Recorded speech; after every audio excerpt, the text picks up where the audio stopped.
ECW Barely Legal, 1997. ECW's first ever pay-per-view. We got the culmination of a 1.5 year long build for Sabu and Taz. Terry Funk is here, and he wants to be world champion one more time. Kaientai is here, for whatever fucking reason. There's some hits, there's some misses. Lance Storm's stupid rat tail is still here, but it's a fun show, it's an interesting show, and I can't wait to wrap my mouth around it. So you stay here, and let me wrap my mouth around you, or your ear. Let me talk into your ear instead of it wrapping them up. It's the Apron Bump Podcast. Yeah.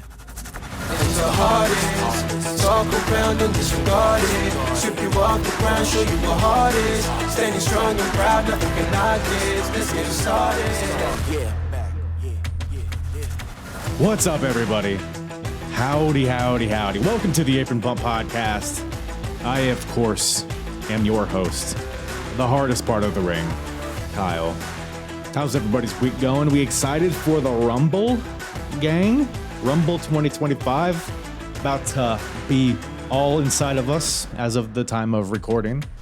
Don't worry, I'm of age, so it's okay. So it's not illegal. It might be barely legal, but okay. I couldn't figure out a way to segue into the show. But we're covering ECW Barely Legal 1997 today on the program. Like I said in the cold open there.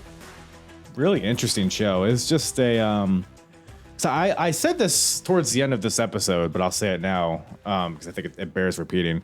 I watched this show when I was maybe 12, 11 years old, a long time ago, when I was a wee lad, because a free copy of it came with, I think it was like ECW's Bloodiest Brawls or whatever the fuck that DVD is. Do I have it actually? Aha. I stand corrected. It was actually ECW One Night Stand 2006 right here on DVD. You open this bad boy up. Of course, you got the One Night Stand DVD, but you flip this gimmick over. Bam. It's upside down. Barely Legal on the DVD. Hell yeah, doggy. Hell yeah, doggy. I did not watch the DVD version because it is riddled with fucking terribly dubbed music, but if I'm in a pinch, if the internet just shuts down on us, if Russia or China or Scotland invades us and takes away our internet, egg on their face. I still got Barely Legal 1997, or an edited version of it, I suppose. But point is, I watched it a long time ago. That might be my first ECW show that I ever watched. So I didn't really, I didn't enjoy it for one, but I just don't think I knew the magnitude of what this show was. And me sitting here in 2025, I've been like immersed in this ECW universe for like 4 or 5 years now. So to see how it's all built up from, the early days of like November to Remember 1994, you had the Taz Maniac, Benoit was there, you had the Public Enemy, you had this grainy footage. Like I understand ECW goes farther back than 94, but just in the journey that I've taken, it's remarkable the steps that they've taken. Like the show, we talk a lot about like the production on this show because it's incredible, the jump in quality. And the stories, we've talked about the stories, and a lot of that it'll play out during the episode. I won't be too redundant here, but we will talk about the stories. We will talk about the match quality and all of that stuff in the podcast. But also at the end, when the hardest promotion battle of 1997 continues, where we pit ECW against WWF and WCW at this point in time, and we see which promotion is the best or the hardest. There's a whole scoring system. Like I said, we look at the matches, the in-ring, the out-of-ring, characters, the best ofs, the worst ofs, the overall pay-per-view quality. We get into it all, so stay tuned to the end of the episode and find out a little more about that. Whichever promotion has the most points at the end of 1997 will garner themselves a championship belt purchase from yours truly. As you can see, I have the Intercontinental title behind me because WWF was the hardest in 1996. Who will be hardest in 1997? Well, like I said, you'll have to stay tuned. And before we get into it, one last thing I got to do is give a big old juicy, voluptuous shout out to my lovely, lovely guests. Kyle and RN from the Smacked Raw podcast return to the show. Always a good time with those boys. They covered ECW with me not too long ago. But when we covered it together, they were hungry to get into this Barely Legal, because at the time it was building towards this show. It's all been building to this show for the past couple months or years in some cases. So they were eager to get on and talk about it, and I always loved having them on. So I brought them back on. It was a good old time talking Barely Legal. You can go check out the Smacked Raw podcast wherever you listen to podcasts, as well as Twitch, YouTube, all that stuff.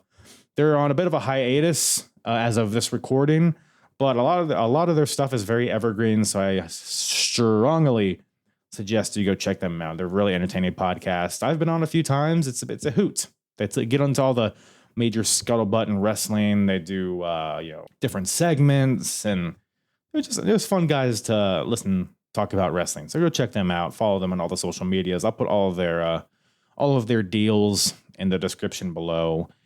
And follow me at Apron Bump on all the social medias. You know what to do. Join the Discord as well. We got season 3 of the Predictions League kicking off in the Apron Bump Discord. So if you wanna have a chance at winning an Apron Bump apron, I strongly suggest you get on the board or you get on the train and choo. You know what I'm saying? All right, I've babbled enough.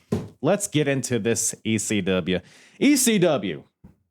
Barely Legal, 1997, with myself and Kyle and RN from the Smacked Raw podcast.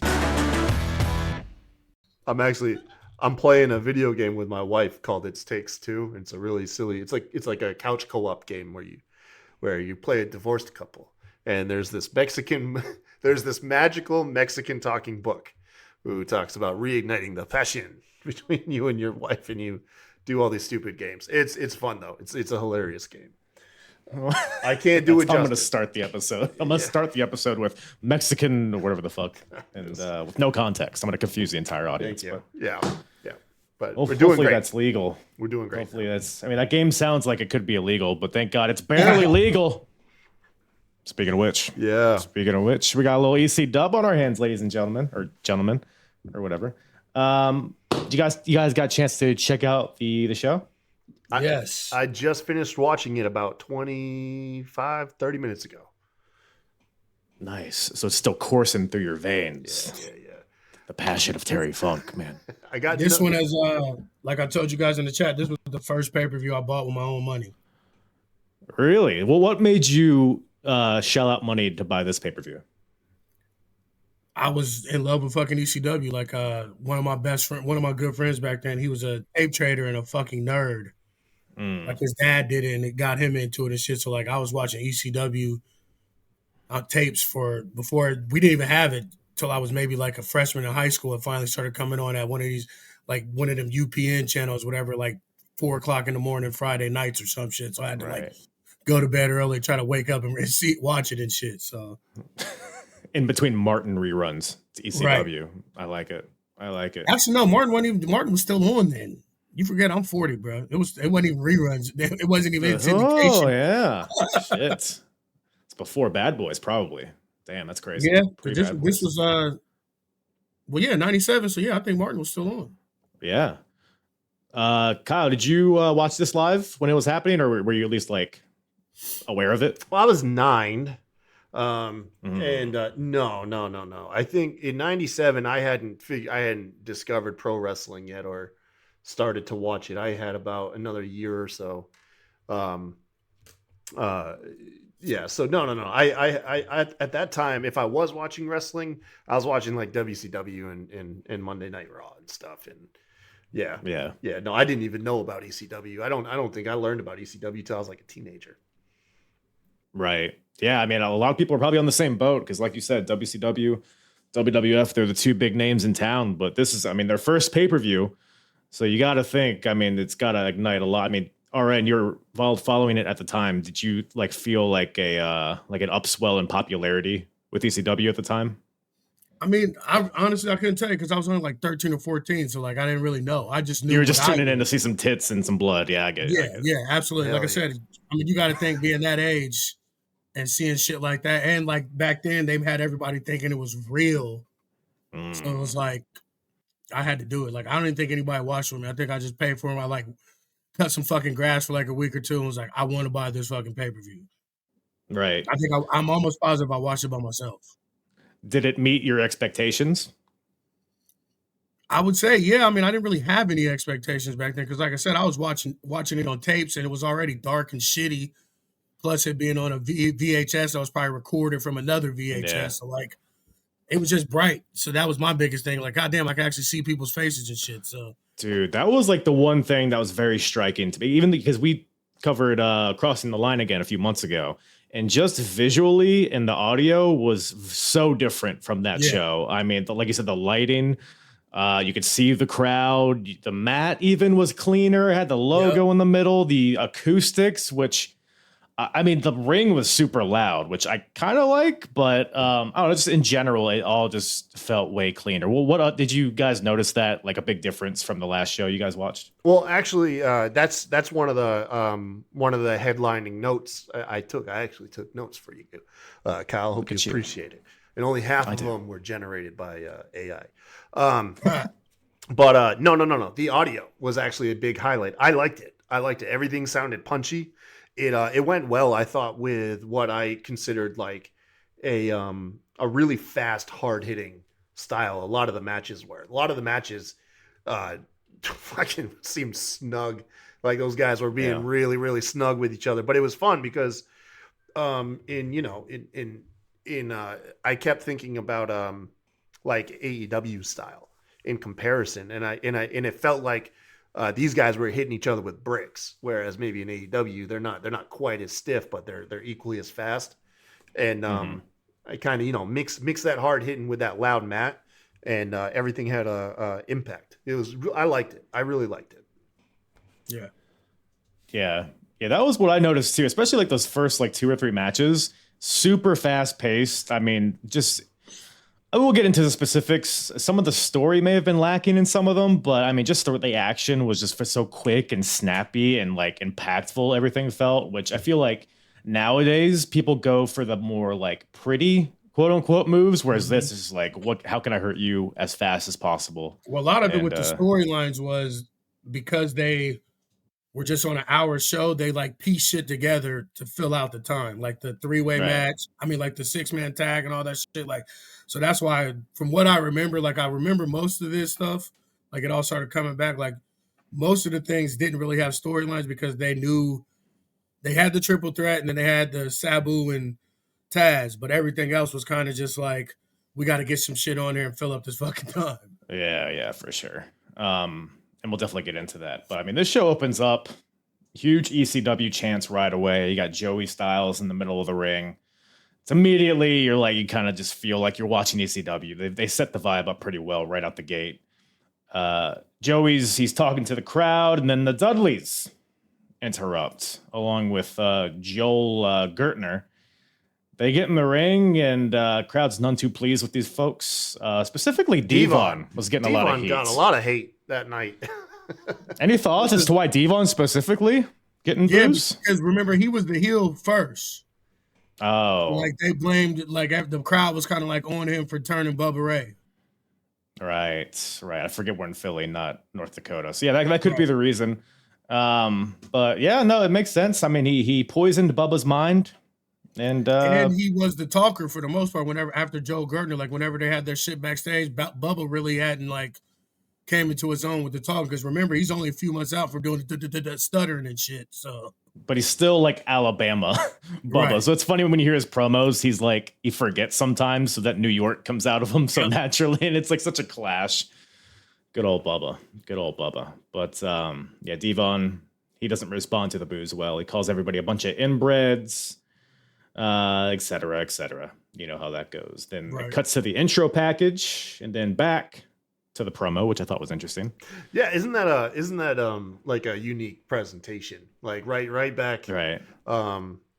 That kind of threw me for a minute too. It was, but it just made me nostalgic, you know. Yeah. I mean, I thought it was. I didn't mind it at all. Like I said, opening up with all the chants and the atmosphere of the crowd, I thought was the right call. But then the Eliminators come out, who were the Dudley's opponents here, and they give the total elimination to Sign Guy Dudley. Poor guy. And now we have a match. Yeah. Eliminators versus Dudley Boys. This kind of felt borderline like a squash to me. I don't know. What'd you guys think? Dude, Saturn's the fucking man. I forgot how much I loved Perry Saturn back in the day. Him and Cronus rule, dude. Oh, yeah. Yeah. The Eliminators definitely don't get enough credit for being the tag team that they were. Because a lot of times people forget, like ECW starting out, it was the Eliminators that was the top team. It wasn't Sabu and RVD. It wasn't the Dudleys. It was the Eliminators that they were pushing out the gate, kind of like, especially once they started getting more TV time. And as you can see, starting out here with this pay-per-view. Yeah, for sure. Also, speaking of that, another team that was hot in ECW was the Gangstas. And I'm kind of surprised they weren't featured at all on this show. I don't think they were really like popping off then like that. Yeah, I think I'm not even sure if they were a tag team yet. Were they? Oh, they were. Yeah, they've been champions and stuff, but maybe they're on the down slope at this point. I'm not really sure where it falls in the timeline, but. And a couple times New Jack got suspended or Mustafa got hurt too. It's always a possibility. You got to think it's something along those lines. Right.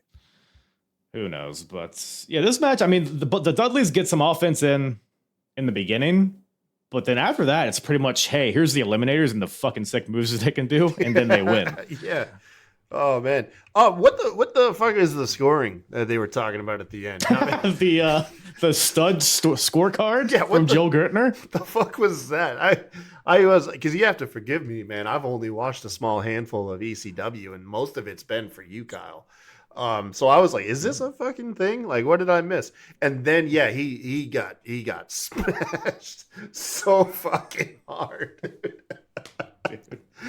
Oh my god, what a hit. He really didn't give his Joe Gertner fucking intro either, really, like we come to know him, like if you watch ECW. Yeah. Mm-hmm.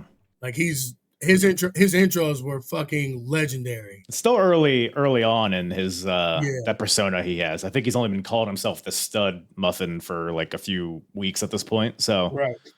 So that wasn't official though, right? Like that wasn't legit. Like where the Dudleys retained, like they didn't go to like the next show and the Dudleys were still champ, right? Well, buddy, you're gonna have to tune into UPN next week at 4 a.m. to find out. That's what I'm thinking. Yeah. So, no, I'm pretty sure he's just being a dickhead. Yeah, but who knows? Who knows? It's a lawless wasteland, the CCW. But I don't know. Any like spots in this match catch your eye in particular? There was so much going on. Oh, just dude at the end eating that total elimination. Yeah, like that got an audible gasp out of me when he took that in. Yeah. The kicks and shit, like, and like for how big Saturn and Cronus in particular, how big they were, like the style that they did, like it to me, like I always forget that, like they wasn't no fucking cruiserweights. They weren't 191 pounds. Them were some big ass dudes. How athletic they were, the kicks, the high flying and shit. Like sometimes I forget that, like they were not small at all. Very ahead of their time for sure. Yeah. High flying with like the martial arty kind of stuff. It was it was so good. I mean, Cronus is doing the handspring moonsault to the outside over the top rope. You got Saturn with an assisted moonsault to the floor. Handsprings by Cronus all over the place. Perry Saturn might have the best elbow ever from the top rope. I think so. Yeah, it's so high and fast and precise. It looks so good.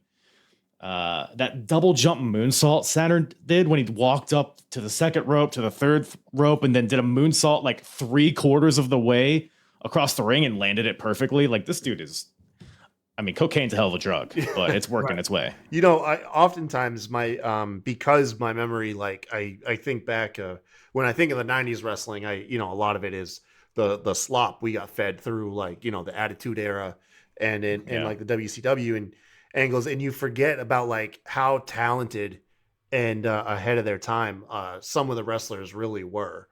And like there's a lot of wrestlers that I overlooked like as a kid that either, I either like just kind of, I didn't really pay attention to, or just flat out didn't like that. Like as like an adult, I go back and see it. I'm like, holy shit, these guys were really good. And Saturn is just like one of those people. Like as a kid, I thought the Rings of Saturn was a pretty cool submission and stuff. And I had an uncle named Dooley, and they looked like identical with like the skull cap bandana and shit. Hell yeah. But going back, like especially watching this match with Saturn, I was just like, fuck, dude, that guy's the man. And like I said, surpasses what I remember the talent and match quality looked like back in those days.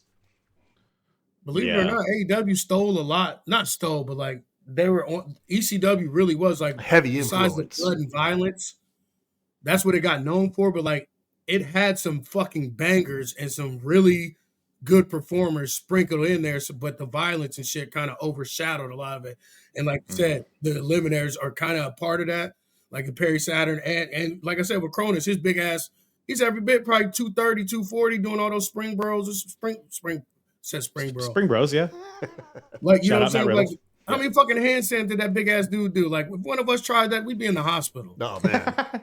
At 450, he busted out. The crowd came to their feet, which is like, seeing a guy that size do a 450, like today, we're like kind of desensitized to seeing big guys do flips. But back then, it was like, how the fuck did he do that? I might be wrong, but I think he may have been the one that created that. Yeah, they did like the synchronized like corkscrew splash, right? Like, was that in this match? Like one of them, whoever was on the right hand side did like what looked like a cartwheel in the air in the splash. Look, Twisted Bliss. Yeah, like a Twisted Bliss. Yeah, there you go. It actually looked badass. You know what I mean? It looked painful. I like it. Yeah. Yeah, man. Everything was so impactful, and then ultimately Bubba gets hit with a total elimination. They pin him, and we got new tag team champions, the Eliminators. Which I mean, the tag team wrestling's lacking across WWF and WCW, and the Eliminators are just head and shoulders above everybody else. So I'm all for it. I enjoyed this for what it was. But man, we move on from that. So we get a Sandman little vignette after. I don't know if anybody has any. He hit himself with a cane, makes himself bleed. I think that's his pre-match ritual. You think he does that before every fucking match for the most part, or on his way to the ring. Yeah, I think I only put notes on one vignette for the evening. That wasn't it though. Was it Stevie? It was Stevie. Hell yeah, brother. It was the only one worth a shit, to be honest. But well, I don't know. We have a little promo here though from Chris Candido coming out here with his arm in a sling. I believe he injured his bicep or something along those lines. An ECW original. He was there when it was Eastern Championship Wrestling, then went to WWF, came back, and he's a little angry that he wasn't advertised for the show, even though he's in a fucking sling. I'm about to say, dude, you're injured. Like, why the fuck do you? By the end of the night, I will do something. Like, that was his whole thing. Like, I will do something on this show. And by golly, he's another one that I always feel bad that, like, if they were in WWE now where they could help them get clean and get straightened out, like, he was one of my, especially once further down, once they become the triad and all that shit, like, he was grossly fucking underrated in ring and on the mic. Like, he was like a combination of the Miz and like Seth Rollins.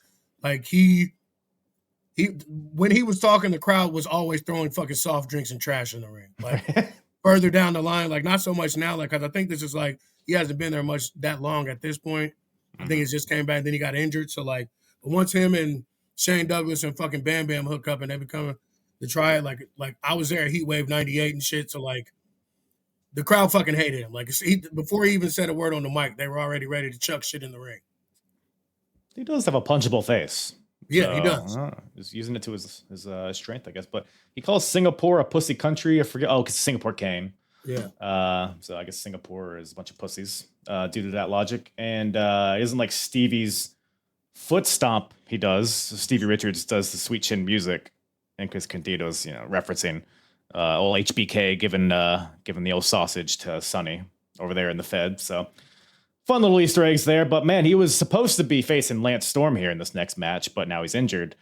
So who takes his spot? None other than Rob Van Dam. So we got RVD versus Lance Storm here. And another match I felt like it was fun to watch. It did feel like just a couple guys doing moves until the finish. But I don't know. What'd you guys think of this one? it was. This is how early Lance Storm's matches went for a while because, as we know, if you could be serious for a moment, he didn't really have much charisma, and he wasn't with Don yet, and hooking up with Justin Credible. So like most of his matches starting out were like this. Like he was he was the hand to like introduce people and to like put people over for the most part until further down, a little bit further down the line, where he finally starts getting some fucking recognition for his in-ring work, and when he finally starts to get a little bit better on the mic and talk more, because like I don't think he talked at all really those first couple years. And let's just keep it real, the fucking frosted tips with the mullet. Yeah, dude, the rat tail mullet. Yikes. The first thing I even wrote down was I was like, yeah, Lance Storm like it embodies the 90s 100% with that look, man. Lance is he's go ahead, Kyle. I was gonna say Lance is the man, though. I watched this. This is once again another guy that care less about as a kid, and then I'm watching the match and I watch him run up and leap to the top rope, and I think he leaped off and did like a diving elbow or something like yeah. Mm-hmm. And like just that athleticism alone, that's the kind of shit you see like they make a big deal out of in any wrestling match nowadays, especially in WWE. If you're a guy that can go from the mat to the top rope and then come off the top rope clean, that's like nowadays that is hugely appreciated to have like that level of dexterity. And then once again, another match where the guys were working pretty snug, like Lance would actually make it look impactful. I get where RN's coming from, where he was missing some stuff back then, but I was like completely enthralled with the guy. I was even writing down, I was like, how the hell did Stone Cold call him boring? I was like, if he could bust this shit out in the ring, you know? He's one of my top 10 favorite wrestlers. In my top 10 I did a few years ago. Like a little bit after this is when I really fell in love with him, because it was like when I was really like learning what wrestling was and what the type of style that I loved. Like I didn't give a shit about the mic, especially in ECW, where it's all about the craziness and shit anyway. Can you put on a good match to separate you? And to me, like I've never watched a Lance Storm match and hated it. Like he's literally one of my favorite wrestlers all time. Like legit. Like, and I got the top 10 to prove it. Yeah, as a kid, I remember I hated him. I just wanted him off my TV. He was part of Team Canada in WCW. That's when I really fell in love with. And I was like, dude, this fucking the original asshole, belt collector. My God, dude, I was so mad at him. I hated him on my screen, and it's just funny how like full circle or not full circle, but like big 180 I can take like overtime. I'm like, oh no, never mind. Original belt collector. He had every fucking belt in WCW except for the world title, and he renamed them all after fucking Canada, provinces in fucking Canada. Yeah, man. The Saskatchewan hardcore title. Come on, bro. Like, if I could be serious for a moment, I fucking love Lance Storm, bro. This actually kind of makes me want to go back and just watch the highlights of Team Canada and WCW now. Yeah, he turned the U.S. title to the Canadian title. Mm-hmm. That's the one I remember the most. Yeah.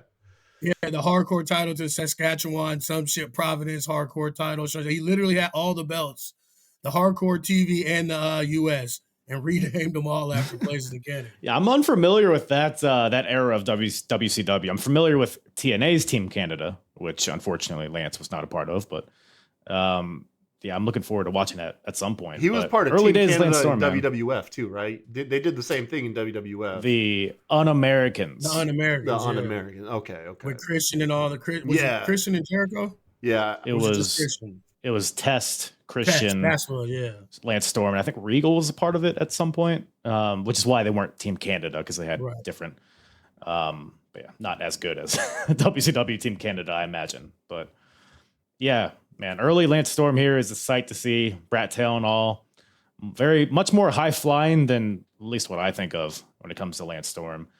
But a theme throughout this match is that we're seeing like a lot of first drafts of things that both these guys do, like that Lance Storm rolling into the Boston Crab, which he would go on to perfect, and he would do it like so smoothly. But it seems like it's his first time trying it. Like he accidentally fell into it, and he's like, "Oh, I guess I'm in a crab now." And he was too high and shit and everything. Like, yeah, and you got like RVD with the frog splash, but not quite a 5-star frog splash. Mm-hmm. But it's like you could tell that's like, oh, that was pretty sick. I'm gonna keep doing that kind of thing. I think it's even like, I could be wrong. I think it's the debut of him doing the hand gesture. Yes. Because there's not the RVD chants aren't a thing yet because he's still pretty new. So they're chanting Robbie at him, which is weird to hear with RVD. But yeah, he didn't even have his hands taped up or nothing. He just like showed up. Yeah. It was very. I noticed that too. It's like just that one little detail was so jarring to see. But what's your guys' take on RVD's like as far as like if you had like a tier rank of like wrestler, like what tier did he wind up like peaking at? Do you think? I'd say like C, and that's only because he went to WWF way later than he should have. Yeah, I don't know. Yeah, I'm kind of there with you, man. Rob Van Dam was never like. I always liked him. Like, he was like a pretty fun mid card guy, but like, it's like everything that made him cool. I thought like the Hardy Boys did better. Like that's what I'm saying. Yeah. Like WWE stole everything from fucking ECW at that time. And that's what I'm saying. Like, if he had went there way sooner, ahead of the Hardys and all of that, I think he would have had a bigger impact, and I think he would have culturally too, because like he was on the weed shit before anybody. Yeah. I think he would have definitely been higher.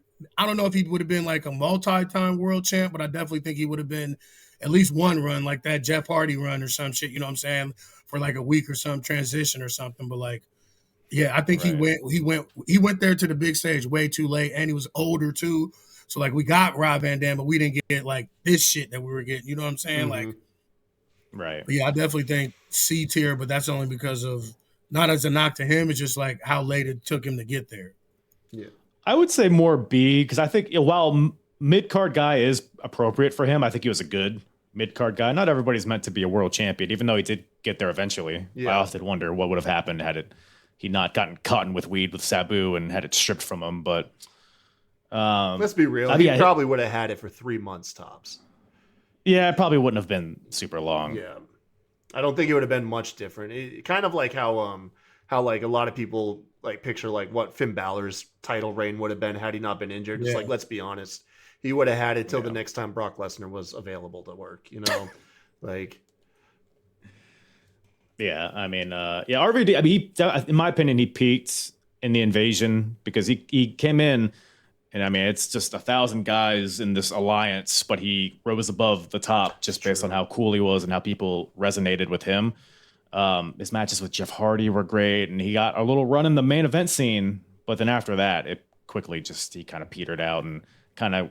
I want to say he was just going through the motions, but he definitely had like his formula. Yeah. A lot of it was he got arrested right in the midst of like him being at his hottest that summer, and that kind of like him and Sabu. Is that when that happened? I thought that was the 06 time he got, or was it both? It was both. God damn it, Sabu. No, I'm Team Taz. Fuck Sabu. And according to him, he clashed with like Triple H a lot, like behind the scenes, like in philosophy on like promos and stuff like that. Right. Like he's famously quoted like talking about like Triple H telling him like he needs to like scream and like yell in his promo, and RVD's like, you just don't get it. Like you don't get who he is. And yeah, so I mean, a lot of that might play into it. I bet he would have been better off. He seems like a guy that was like a once again ahead of his time. Like he feels like he would he would blend right, like probably thrive in today's climate, like in his prime, especially like Orense, like with the weed stuff, with that being allowed to be on the forefront and everything. Yeah, like he would definitely thrive. RVD got suspended, so Matt Riddle could crawl, man. I was gonna say because even if looking at today's climate, I can see RVD being treated like Matt Riddle, where they make him a caricature of like a weed guy, which they kind of did with RVD too. Like they didn't really let him talk in WWE, whereas here, like this is probably a bad example because it's still early RVD, but he's on the mic and he's talking shit at the crowd. Like you wouldn't recognize this guy from the guy he was in WWE. Like I thought he was getting good heat. Crowd didn't like him. It was like he was effective with his words. And I think that was a lot of too why he didn't really succeed, because they didn't like his style. Like you couldn't tell him. Like he adjusted some, but like you said, like he is who he was always. Like it didn't matter if he was in WWE, WCW, or whatever. Like, you know what I'm saying? Like he is who he is. And like, I always hated that. And like, it's like in the NFL too, where you draft a player and try and turn him into something that he wasn't for why you drafted him to fucking begin with. And like, and WWE did that, specifically Vince did that a lot. Like you signed him because of how popular he was and what he did. and then you tried to turn him into something else, and then was like, why didn't this work? Like, motherfucker, because that's not what he's about. Like, you know what I'm saying? Like Vince did with all the NXT guys and shit. It was just like this time of the biz, like pretty much what you said, like you said, he was ahead of his time. Like if he like Kyle, like you said, like I think AEW would be, and even NXT Black and Gold, like I think he would have fucking flourished. Like, can you imagine the t-shirts and the shit going on if RVD was like in his prime when Black and Gold was around? Like it's right. No, there's a lot of you can slot him into a lot of different time periods, and he probably would have fit in better than and which is crazy too, because he's like the guy in ECW. He rose to be like the guy there. Yeah, and he could there's a lot of climbers, but I mean that speaks to he's an all-time talent. Like I said, I just wondered, like where he kind of fell on all-time rankings, and I'd have him somewhere between B and C myself. And I'm gonna be honest with you, he can still fucking go. I just saw him like last year at Chillicothe, Ohio, some fucking rinky-dink town. It had him and Matt Riddle teamed up versus America's Most Wanted, and like even Matt Riddle is Matt Riddle, but like RVD looked closer to Matt Riddle than he did to America's Most Wanted. And he's 50-something years old. I mean, he wrestled in AEW not that long ago, too, right? Yeah. So, I mean, you saw how he would fit in AEW, and even to this day, he fits in. But this match, so RVD wins with a Van Daminator and a standing moonsault. But one thing that I thought was very interesting about this match is the you sold out chance at RVD, which I was very confused. Like, I know he didn't leave ECW. So it's like, why did he sell out? Is this like a storyline thing? It was I think this is when he was working with Jerry Lawler. So according to Reddit, the story is that I guess the dirt sheets were picking up that he was backstage at some WCW events and negotiating with Eric Bischoff because Rob was unhappy with his direction in ECW at this point. But then Paul Heyman decided he put him in this match on the pay-per-view because RVD wasn't originally on the card for the pay-per-view, so Rob is pissed. But now Rob slid in here, and then we'll talk more later. He has a big storyline that he's going to enter into. And then his promo too. This is one of his famous promos too. I'm doing what I'm doing here, so I can make more money over there. Right. Everybody thought he was going to show up on Nitro the next night, which is what he said something like. Tune in tomorrow night or something like that, and everybody thought he was going to show up on Nitro, but I think he ended up showing up on Raw the next night, maybe. I think it was Raw because WCW didn't really fuck with the ECW people like that until they like actually signed them. They didn't do any work with them like WWE did.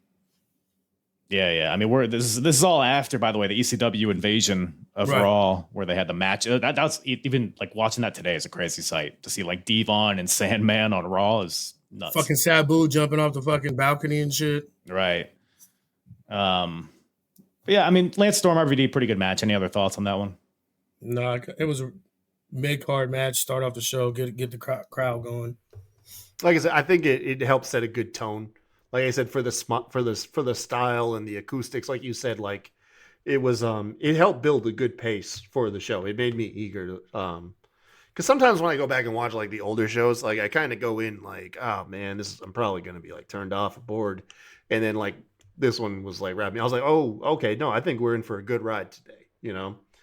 And I'll be honest with you, Kyle, you need to go back and watch some more ECW because, especially you being an AEW fan, like their shit was nothing like those older WCW and WWE matches. Like first with the Luchadors, these two guys, like, and they just get progressively better. Like if you went back and watched some more of the ECW shit, like I think you'd. Oh no, I wholeheartedly believe it. A lot of the guys I like and the styles. I mean, I'm trust me, I'm got a lot of great notes on it. Yeah, I never. It was I forget. It just sometimes. I just kind of go in like a curmudgeon. I'm just like, oh man, I got to do this, and then I'm like, oh shit, this is actually pretty awesome. And it's kind of like sometimes I forget that I'm like the only fucking nerd that started watching wrestling when he's 5 and never stopped. Yeah, man, I think so. I mean, I did. I'm just, you guys are older gentlemen, so I was 4 years old in 1999, so or whatever, 97. Okay. But man, let's inject the show with a little Asian persuasion, shall we? We got a 6-man tag team match on our hands. Speaking of luchadors, we got a team of, I'm going to fucking butcher these names, Gran Hamada Masato Yakashiji and the Great Sasuke versus Dick Togo, Taka Michinoku, and Terry Boy. Cage Match has them referenced as Kaientai DX, which I didn't know they were Kaientai before. Yeah. Yeah. They all shaved their heads. I mean, hell yeah, man. Choppy pee-pee. Good seeing these guys on this show. It like in the context of like I was watching this show, like this is the third match of the card, and it's like, okay, another like fast-paced, high-flying match, which like doesn't take away from how impressive this match was. I thought the pacing of the card, like the order of matches, was a little weird to me, but that's nitpicky, I guess. But and like I said, that goes back to what I said to Paul trying to fill fucking time on this. Right. Yeah. Yeah, I suppose so. I will say, out of all the matches, this one like stuck out a little bit more than the other ones. But I mean, I get the whole reason, like why you want to have it. Like you're showing off the variety in the roster you have. Right. Yeah. But yeah, this one was probably like the one that stuck out the most to me. I just wrote down on it, indeed. Is just what I remember. Yeah. This is another one too. Like we forget, like when we think of cruiserweights and like the luchadors, we forget how big those motherfuckers really were, bro. Like them dudes were like 5'11", 5'8", 5'9", fucking 230, 240 and shit, doing corkscrew planches. Oh, and shit. Dick Togo's built like a brick shithouse. Yeah, man. man. Yeah. He's still going at it today too. It's Dick Togo. We always have this thing in our head about cruiserweights and shit and everything, but like them motherfucking luchadors, them motherfuckers are big as fuck. There were some hefty boys, yeah. It's just because they were still coming off of like the steroids age, so it's like, oh, I'm small, but at least I could fucking pack all this fucking meat on this tiny frame, and some beefy boys. Yeah, love a meat packer. Yeah, it was like we said earlier, like it's not just like the acrobatics of it. It's so fast, like so snappy and explosive. Everything was. It was especially like Taka Michinoku. I've always loved. Yeah, I wish that's another guy that if he came around a few years later, I mean, he would have been maybe not a huge deal, but maybe a bigger deal than he was in WWF. Yeah.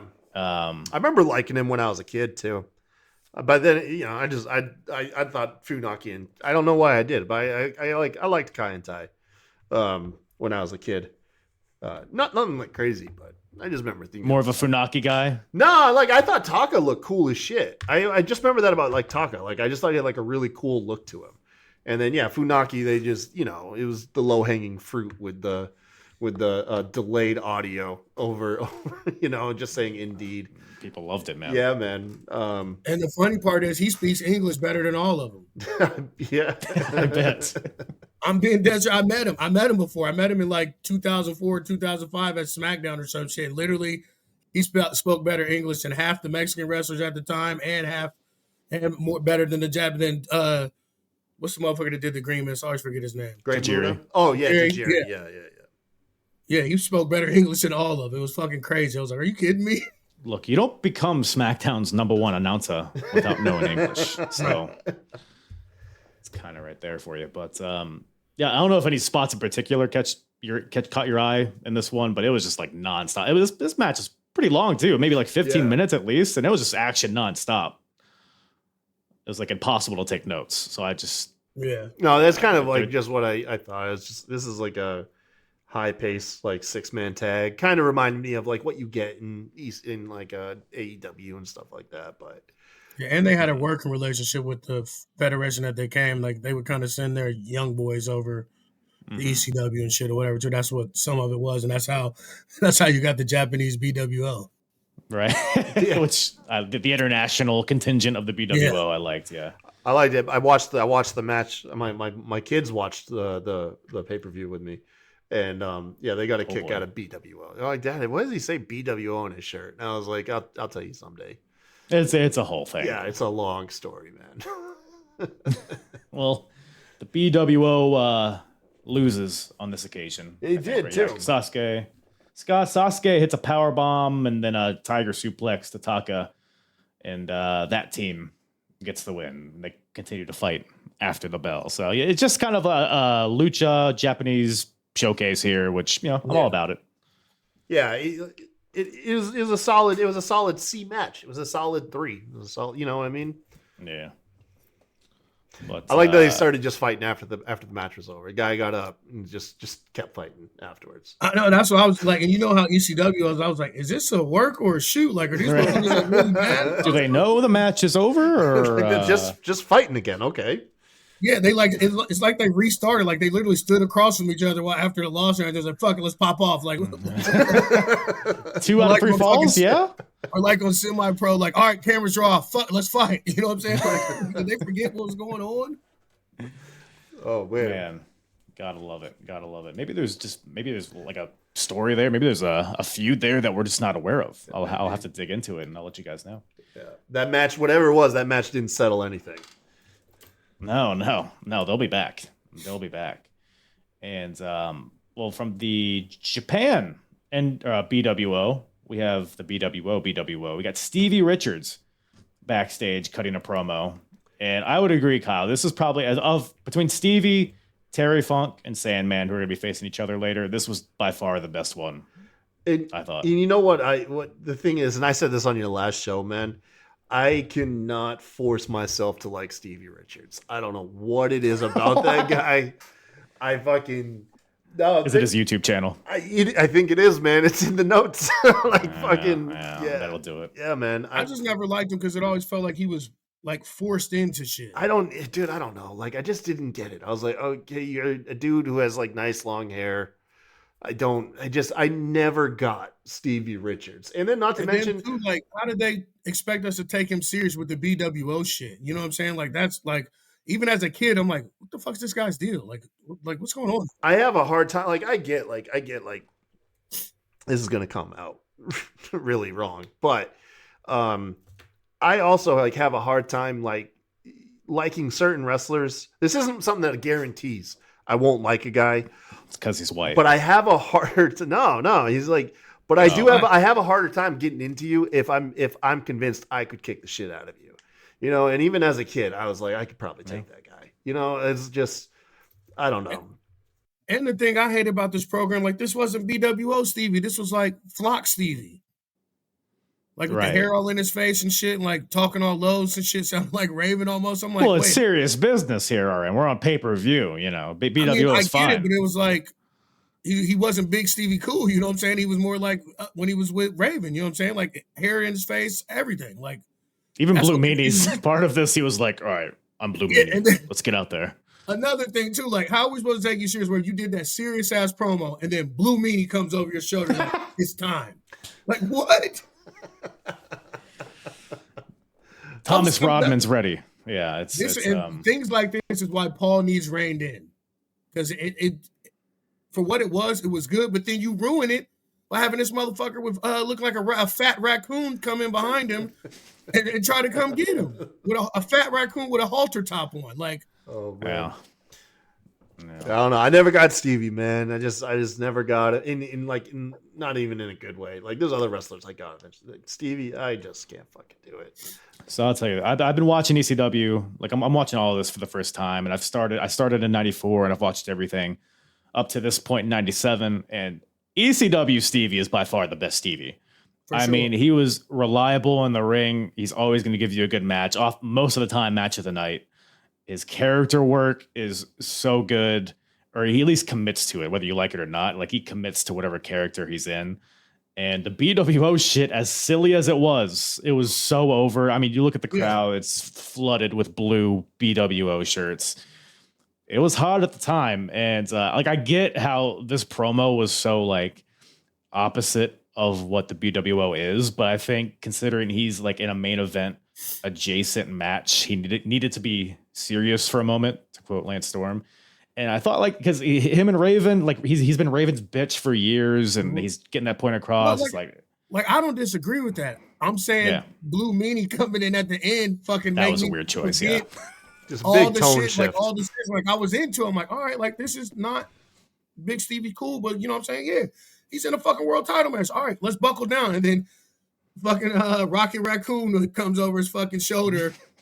It's like the cop that comes to get Goldberg and shit. I'm like, what are they fucking doing? Like, what? And it made me forget everything Stevie said. Like, to this point, I cannot remember maybe one or two things from what he said, because all I think about is Blue Meanie coming in the door behind.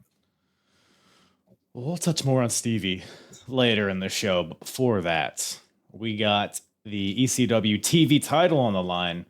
The champion, Shane Douglas, defending against Pitbull number 2. Man, so what do you guys remember about this feud? I guess our end, because you were watching at the time. The neck brace thing, like that's still like ingrained in my mind. The Halo, him dumping him, and coincidentally, again, like what I just saw these two do this dog collar match a year ago at that show in Chillicothe. I think we talked about this last time. That's so crazy that happened. And both of them, I mean, for them to be Shane Douglas is a little stiff, but Pitbull he looked pretty damn good to be a 60-year-old man. I mean, you couldn't tell it was him. Like he's much thinner, has hair and shit and everything, but like. Right. For them to be 2 60-year-old men, like it wasn't that bad of a match, honestly, compared to some of the shit I see out here. So, but yeah, no, the Halo thing, like as a kid, like seeing that, like I was shook, like visibly shook, like. It's probably the hottest story going on right now because Shane Douglas legit breaking Pitbull number 1's neck, and then like you said, he had the Halo drilled into his head, and then Shane shaking it, and then. He recovers, and then he injures his neck again. It's like a whole thing. And then Francine's there. She used to be with the Pitbulls, and then she turned on them. A lot happening here. On top of that, it's a TV title match. So I thought there was a lot of stakes. The story, the foundation of the story was solid. Match itself, though, I mean, I thought it left a lot to be desired. Yeah, I liked how it opened. Like, started wrestling with the music still playing. I was, this is a pretty cool vibe. But then. Like it quickly settled in and it was just a sometimes the stories outshine the actual wrestling in the ring, sometimes vice versa, and I think that was just the case here. I remember kind of tuning in and out till the story beats happened. And then once the story beats happened, I was like, oh yeah, all right, cool.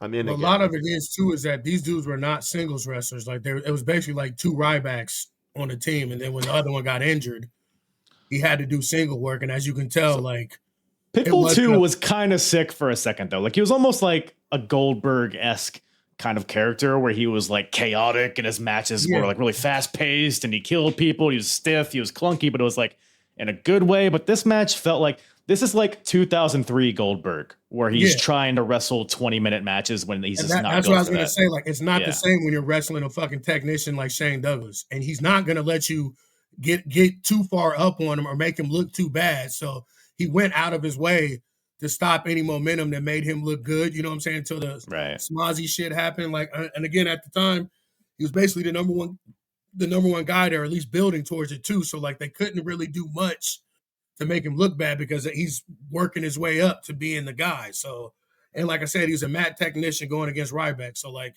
I never expected this match to be anything but trash. And I expected all the other shit to get involved in the Riot Squad and fucking Pitbull 2 jumping the fucking gate and shit and everything. Like, but like you said, the story and Shane Douglas, like I love him so fucking much. Like the triad and shit and everything. Like Shane Douglas, I wish he's another one. Like if he had got his shit together in time and really got a chance to do that run in WWE, like I think he would have been maybe not world title-ish, but at least like upper mid card, like at least got a couple shots at it because like his promo work and at this time his in-ring work, like he was, like I said, I fucking love him. Like I always have, always will, and he was the first professional wrestler I ever met. Mm-hmm. Yeah, I feel like Triple H stole a lot from Shane Douglas. Yes. So with that logic, I do think Shane would have had. Well, if they were both there at the same time, I mean, they were at a point in him and Shawn clash, so I couldn't imagine him ever having success in WWF. But even then, like he was already injury broken down and like had a stint in rehab and shit when he finally got there. You know what I'm saying? And it's crazy like how good he got after they released him, whatever, after he left, and then they didn't bring him back till way later. Right. I don't know, man. But yeah, like I said, the story was hot, but the match, it was just like you said, it was like trying to be a technical match, but these guys just didn't have it. I mean, Pitbull's trying to do technical chain wrestling. He's doing like the guillotine stuff, which it makes sense because he wants to break Shane's neck to avenge his partner, but it just didn't really come off. It didn't match the intensity of the feud, is basically my main takeaway of this. There's even one point where Francine hands Shane Douglas some brass knucks, and Shane, like he hits Pitbull with it a few times. It doesn't really register. Like Joey Styles doesn't even realize that he had brass knucks. So it felt so like throwaway when it should have been a big moment. And that feels like a lot of what this match was. Crowd felt deflated after a while. Just weapon shot after weapon shot. Shane throws Pitbull through a table and he uses like the remnants to hit Pitbull with it. And I think there's chairs get involved at some point. The guardrail spot was me when he threw the guardrail on fucking top of him. Like, Jesus. Yes, that was pretty gnarly.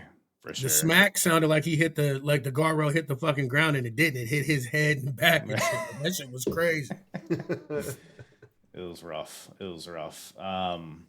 Chris Candido ends up popping in here for a sec, but he gets shit on pretty much immediately by Pitbull. But this allows Shane Douglas to hit the Bailey to belly on Pitbull for the win. So, whatever. Shane wins. Big Shane Douglas guy, so I'm fine with it. But yeah, I expected more from this match. But I think the aftermath is probably where the Brian story, Rick Rude and Brian Lee and all that. Yeah. So Rick Rude, maybe RN, you can provide some context because he's been showing up at ECW shows with a mask on. Is this due to like contract stuff? Like, was he not allowed to show up in ECW, or what was the deal there? Do you remember? I was 14. I didn't know none of the backstage shit back then. You weren't into the scuttlebutt of ravishing Rick Rude? I mean, I was, but I'm saying like I wasn't hip to like the dirt sheets and shit. I had dial-up internet and stuff, so like I wouldn't know what the back and forth stuff was. But that probably could be it. But I mean, no. Well, I don't know. Back then, they probably still would have got his ass even just for showing up, whether he was under a mask or not. You know what I'm saying? So yeah, true. Right. I mean, let's be honest. It's Paul fucking Heyman, man. This is probably some weird shit he came up with while he was taking a dump or something. Yeah, you're not wrong. But either way, they were able to pull the, help me out here. They were able to trick him. The swerve. The swerve. Yes. There it is. Because we hear the voice of Rick Rude. He says, "I'll take my mask off, but you got to give me your girl, or you're gonna get an ask," or some along those lines. And then Rude comes out with the mask and a simply ravishing robe, or at least we think it's Rick Rude, because the masked man gets in the ring. He sexually assaults Francine a little bit, and then Shane attacks him from behind. But lo and behold, that was not Rick Rude, because one of the security guards takes off his helmet, and that is Rick Rude. His motorcycle helmet. Shane. And it's a Riot Squad helmet. Okay? Or maybe they didn't have the budget for fucking Riot Squad helmets. But yeah. So Rick Rude's here, and the guy in the robe is Brian Lee, and then he chokeslams Shane Douglas, and then Rick Rude swivels his pelvic region over the lifeless carcass of Shane Douglas. So all of that was probably the best part of this whole 30-minute ordeal. It really was. Yeah. So we'll see what comes from that. And after that, we cut to a Raven promo. Is Raven a good promo? I never thought he was, honestly. Like, I love Raven and I love the Raven character, but like, it's like how I used to feel this way about Bray. Like, what the fuck are you talking about, man? That's what I think. He's a good talker, but not a good wrestling. Like, I've never heard his podcast, Raven. I think he has a podcast, right? Yeah, and that's the thing. His podcast is good. Like, when he's just talking normal, I bet. Like, he's engaging, like he's fucking charismatic, and like he can play to the crowd and what he's doing. But like these promos back then and in WCW is just like, what the fuck are you talking about, bro? Just a lot of words. It's very Steiner math heavy. I don't even remember what he said. It was something about I got a 10% opportunity to beat, or something. I don't know. But right, yeah. But then no fucking clue. Juxtaposition. We got Taz promo, which Taz, he's fucking sick. Dude, dude's the man. You know, one thing. The one of the reasons why I said I don't like Stevie is I believe like I'd be able to beat the shit out of him. The fact that like Taz has me utterly convinced that he could wipe the floor with just about anybody, and combine that like when he talks, just find him believable, like absolutely believable. And he's like that. If he was at least 6'2", I think he would go down as a legend and not just an indie legend or a commentator legend. Like, I think that, and again, this is another thing too. They finally signed these guys that were fucking amazing, but it's too late. And then you bring him in a fucking cut off fucking jean shirt and fucking some fucking Junkos and shit. Like what the fuck are you doing? Like Taz's whole thing was the singlet and being a fighter, which at the time they were looking for that real fighter vibe. They were trying everybody to do it. You had a dude that could do it, and you brought him in like a fucking biker or some shit, like without a bike. Like it Mechanic was like, Taz. Yeah, I wasn't. Just too short, man. Too short. It's too short. That's all it comes down to. It's really unfortunate. I agree. But in watching these, I obviously watched this promo, and I also there's the WWE Vault YouTube channel put out a great it chronicled the feud between Sabu and Taz. Yeah. So you see all the segments and all the promos back and forth or whatever. It's mostly just Taz talking. But in watching that, I'm kind of wondering if Taz maybe just wants to fuck Sabu because it's talking about he can taste him, how he gets goosebumps thinking about him, and when he's gonna bust something out. It's a little sexual, but I think I like it. You need some of that in your wrestling program, I think. But that brings us to Sabu versus Taz. Yeah, man. A match that, I mean, a year and a half of builds and all culminates to here. This struck me as something that like I feel like they had another gear to it. I don't know if they have rematches down the line or whatever. I thought I enjoyed it for what it was, but I don't know. What'd you guys think about it? Dude, I could watch Taz dump people on their head like all fucking day. Whew. Yeah. And Sabu is a great guy to take it. Yeah. So like the fact that he does, I think Taz, he's one of the better people who can blend, like, especially given that like MMA is pretty much like unheard of in '97.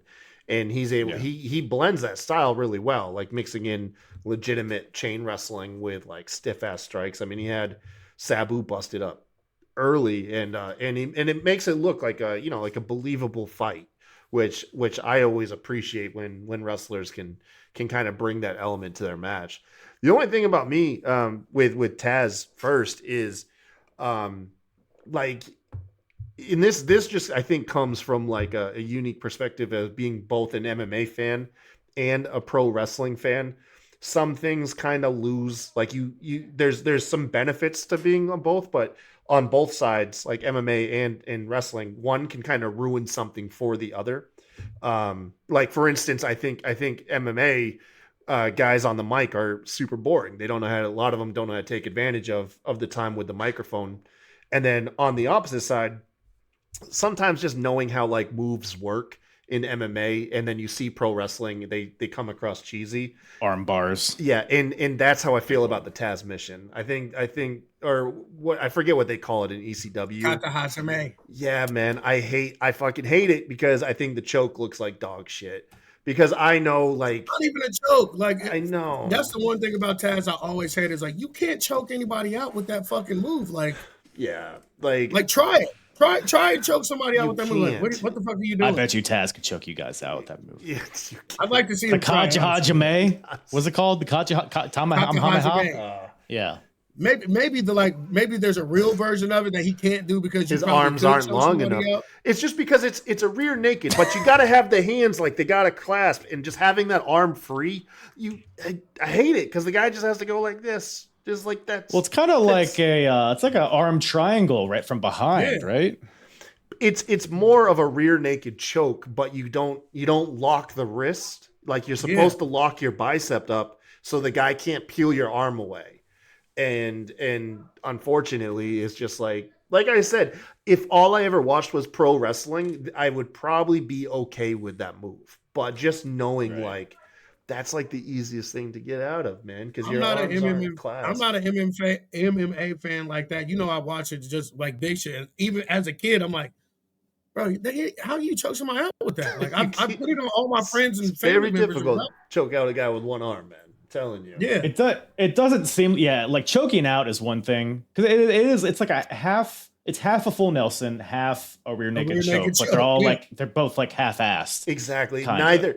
You're not getting the full effect of either of those two moves. It's like you're halfway doing both of them, which makes them rear naked choke. Which I never understand. Like, why didn't he just do the fucking rear naked choke? But that's the thing is, back then people didn't know about like martial arts and jujitsu and stuff like that. So I think just a lot of people, especially wrestling fans, just bought it for what it was. They just believed it. And as wrestlers, you're supposed to sell that shit. You know what I mean? And so I think, like I said, I was 13, 14 years old. And even on, I was like, bro, what the fuck? You can't do that. And I'll say, and that's the other thing, because the sleeper hold, which is arguably one of the most deadly locks you could ever secure in a wrestling match, happens to be like the weakest fucking move in any wrestler's arsenal. And everybody gets out of it. Everybody, like that's a game ender. Move. That's a game ender in real life. In fucking, if you lock those wrists, you can't get out. Like, it's done.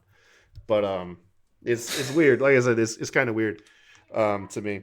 Also, hot take. I think, by the way, hot take. I've always kind of thought like Sabu was like absolute dog shit. By the way, how dare you? I'm sorry, man. He's homicidal. He's genocidal. Didn't you hear? He just fucking botches everything and hurts himself. He just bleeds a lot. And back then, if you bled a lot and you did some like crazy car crash shit, people loved you. Like you were the fucking man. But to me, I'm like, man, I don't know. You're like a slightly more athletic, like Mankind, but at least Mankind had a cool character. That's what his appeal was. Like, honestly, that's what it was. He was a more athletic Cactus Jack. Yeah. So in watching the ECW like for the first time, like I'm finding that Sabu is not quite as botchy as I thought he would be. He did botch in this match a few times, some crucial spots, but I like Sabu. He's not like, Mount Rushmore guy for me or anything, but I enjoy the Sabu. But I like his feud with Taz. I think they have really good like chemistry with each other. But to be fair, that match could have literally just been Taz dumping him on his head like the whole time, and I would have enjoyed it, like just because of that. Well, it's crazy because nobody sold his Taz a suplex like Sabu did. Yeah, I don't know if it's more so him really dumping him on his fucking head, but like nobody sold those. Even the like over the head belly to belly he did like into the crowd and shit. Like. Mm-hmm. Nobody made those suplexes look better than fucking Sabu. I don't know if Sabu had to do any selling. I think Taz was dropping the poor boy on his head. He fucking just knew how to do it, man. It was nuts. But this feud is so interesting because like most of the feud is them just avoiding each other. Like it's like over a year before they even come face to face because Sabu left and then Taz. Like once Sabu came back. Didn't Taz get injured or something, I thought? Taz, he got some shoulder surgery or something. That's what I thought, it was shoulder or arm or something. I knew it was one of the above. Right. So he couldn't wrestle for a while, but a lot of this is just like Taz would come out, he'd beat some schmuck, choke him out, and then he'd call out Sabu, and then Sabu wouldn't answer. And then come to find out, this was all due to they had an agreement, like those two and Paul Heyman, that they wouldn't get involved with each other. They would stay separated, but then Taz went against his word, and then Taz is like, no, you went against your word by bringing Sabu back. So this whole feud was like them being like on different planes, and then once they finally collided, like this is the first time they've actually come to blows within that entire time. So a lot of intensity built up, and like I said, a lot of the MMA stuff in this match from Taz was really sick. I mean, just even the forearms. I think he busted Sabu's nose like right away with something like a forearm or something. I don't even know what it was. I could see the moment, like when Sabu rolled out, he had some blood. He came back, ate a little bit more, and then I could see the moment Taz was following him. And Sabu, I don't know if Sabu says something or Taz just realizes it. But like, there's a moment of like, oh, he needs a fucking minute. Like he needs a minute, and you can see this moment where Taz like says, "Fuck it." He turns around, taunts the crowd, or poses for the crowd, and they cheer.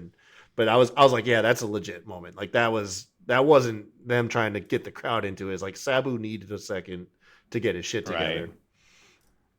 And then once he got his shit together, they're back in the ring, getting dropped on his head by T-bone suplexes and headlock suplexes.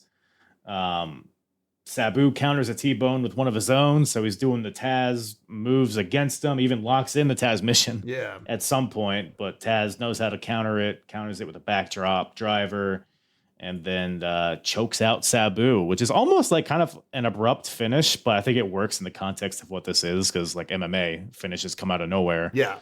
So I think it definitely worked. I mean, God knows there was enough damage. They got the best of what they had out of the way too. Like I think anything else, it probably would have just kept dragging.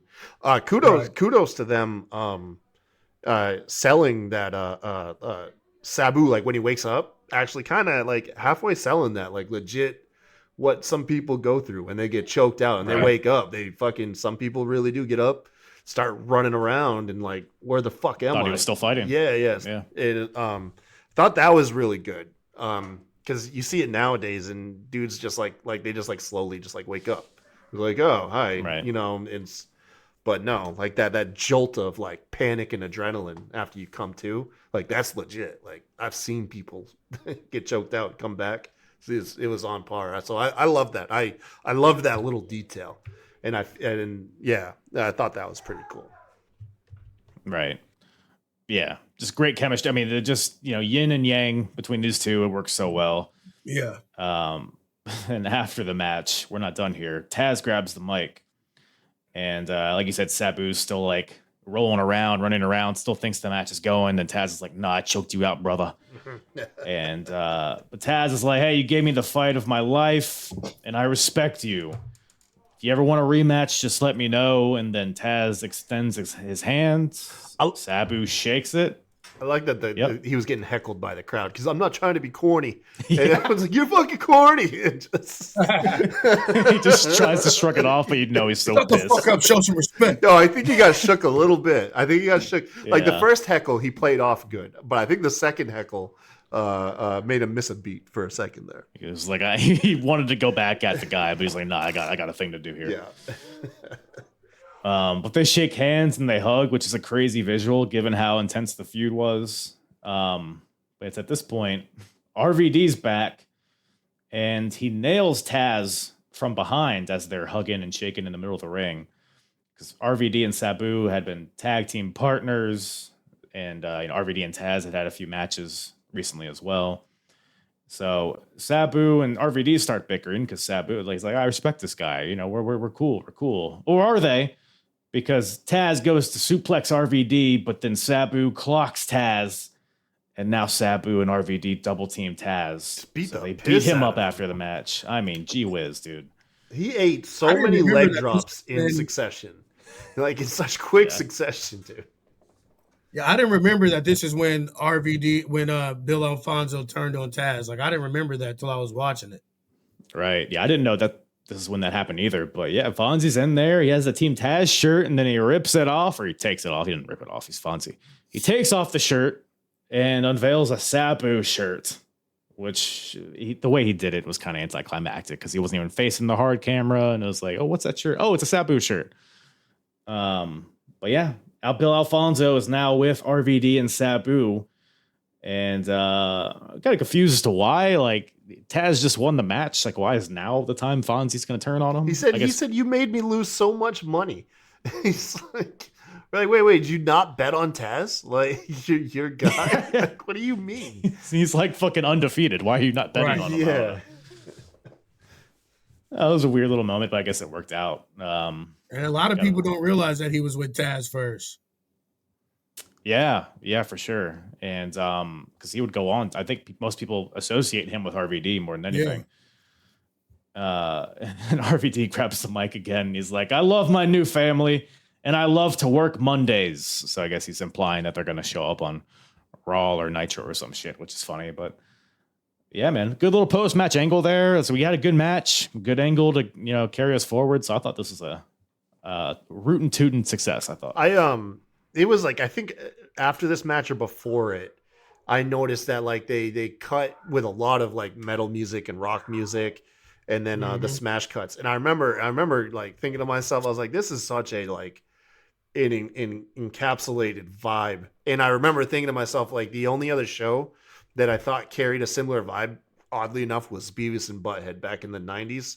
because they would be smashing. They would go through like music videos, like from one video to another, and it felt chaotic and stuff. And I was like, yeah, they really like captured that NTV like culture vibe. I'm be honest, as a black kid from the city, like most of these guys' theme songs, like I didn't know they were real bands until I was an adult. Yeah. Metallica. Yeah. Pantera. He wasn't using Pantera at this point, but yeah, it's a good way to. It's a good gateway into that music, I guess. Nothing else. After that, so we cut to Joey Styles. He was up there doing commentary, of course. He introduces Tommy Dreamer to be the guest commentator for this main event, or I guess double main event. And Beulah's with Tommy. So we introduced Tommy. He's going to be the commentator for this big time match. World titles on the line. And the crowd's just, show your tits, which is like a fucking theme. Francine was getting it too. They were a bunch of dirt balls in 97, man. And I don't even think Beulah showed anything. I know Francine did once, I think, but like I don't think Beulah ever really like did any like sexy shit. Like she was pretty like reserved, like, you know what I'm saying? Like besides right, yeah, she was. Yeah, like so like I get the Francine part because she always would rip off and show her bra and shit and everything, but like yeah, Beulah was pretty fucking like straight laced. Like I don't think she ever did next any, door like, type of girl, yeah. Well, that brings us to the ECW. So it's a number one contenders match for the ECW world title. They'll face the champion Raven in the next match, which I think is a bit unfair, but we got a three-way dance. Sandman versus Terry Funk versus Big Stevie Cool. Of course, Stevie Richards. And the BWO is accompanied by 7-Eleven, Hollywood Nova, the Blue Meanie, and Thomas Rodman. So they've added Dennis Rodman to the BWO, which is fucking hilarious. I think this match was the most like quote unquote ECW match of the card. What do you guys think about it? Yeah, it was. And Terry Funk, bro, like I can't believe like how long he was doing it, how good he was doing it and everything like that. And like even at this point, he was 50 something years old, I'm pretty sure. So it's like 53. It's fucking nuts, man. Yeah. Like literally nuts. Mm-hmm. Yeah. He's still got a lot to give, yeah. Well, that's one of the things that's mainly remembered. A lot of people like recall to in this pay-per-view is Terry Funk's performance and like the crowning achievement of him and everything. Right. Yeah, because he wants one more world title run. And that's what he's here. And then we got Stevie's, we got his motivations earlier in that promo. And Sandman's here just to have a good time, I guess. Drink beer, hit himself with a cane. Classic Sandman. Yep. Man, where do we even begin here? So Tommy's here on commentary because he gave up his spot to Terry Funk. I don't know if Tommy's injured at this point. I think it's really weird that he's not on the card. I think this is when he had like either his first or second back surgery.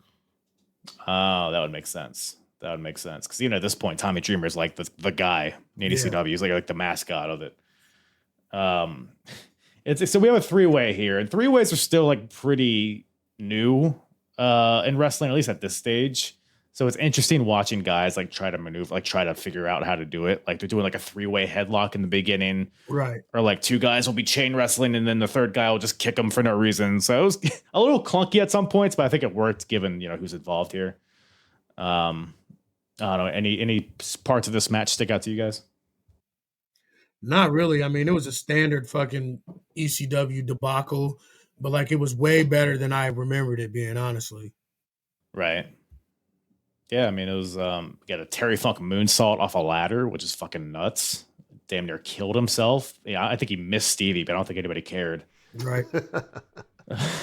Just here for the vibes, I think. Yeah. By the way, Sandman introduced that ladder, and he just tosses it over the top rope and hits Stevie with it. Get the classic Terry Funk spot where he helicopters the ladder and hits everybody.